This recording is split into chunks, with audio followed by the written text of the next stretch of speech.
lasaiago gaude.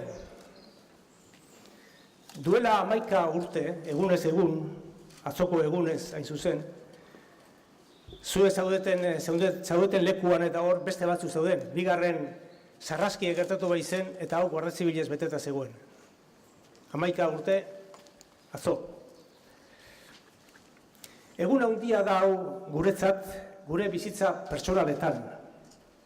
Zama handia kendu dugu gainetik, guk, gure familiek, gure ingurukoek. Astuna izan da. Eta astunak izan gara zuekin 11 urte hauetan.